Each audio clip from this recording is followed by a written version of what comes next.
Chapitre 7 Incident à la fenêtre. Un dimanche, en faisant leur promenade habituelle, le hasard amena M. Utterson et M. Enfield dans le voisinage de la porte mystérieuse. Comme ils passaient devant, d'un commun accord, ils s'arrêtèrent pour la contempler.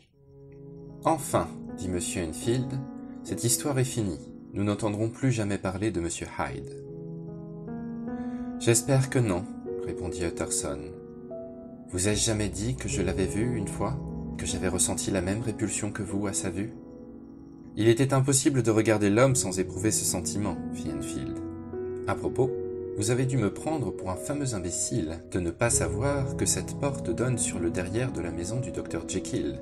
Et encore, quand je m'en suis aperçu, c'était en partie grâce à vous. »« Alors vous vous en êtes aperçu ?»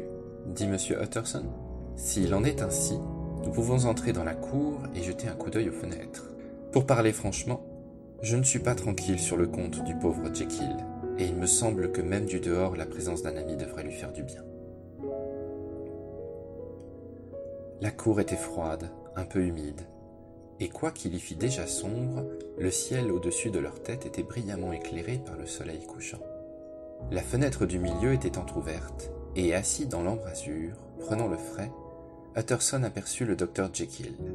Sa figure portait, comme celle d'un prisonnier sans espoir, l'expression d'une tristesse infinie. « Hé, Jekyll !» cria-t-il.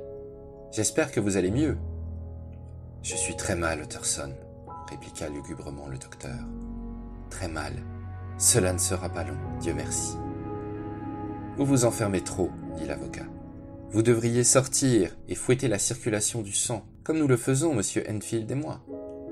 Laissez-moi vous présenter mon cousin, monsieur Enfield, le Dr Jekyll. Allons, venez, prenez votre chapeau et faites un tour avec nous. »« Vous êtes bien bon, » soupira l'autre. « Je voudrais bien, mais non, c'est tout à fait impossible. Je n'ose pas. Dans tous les cas, Utterson, soyez sûr que je suis très content de vous voir. Cela me fait vraiment grand plaisir. Je vous demanderais bien, ainsi qu'à M. Enfield, de monter. Mais ce n'est pas un endroit convenable pour recevoir personne. »« Eh bien, alors, dit l'avocat avec bonté, la meilleure chose que nous puissions faire est de rester où nous sommes et de causer ainsi. »« J'allais justement vous le proposer, » répondit le docteur avec un sourire. À peine avait-il proféré ces mots que le sourire disparut et fit place à une expression de terreur et de désespoir, si abjecte qu'elle glaça le sang des deux hommes dans la cour. Ils n'eurent le temps que de l'entrevoir, car la fenêtre fut instantanément fermée. Mais cet aperçu fut suffisant. Ils tournèrent sur leurs talons et sortirent de la cour sans une parole. En silence aussi, ils traversèrent la rue, et ce ne fut que quand ils arrivèrent à un endroit un peu animé, même le dimanche, que M. Utterson se retourna pour regarder son compagnon.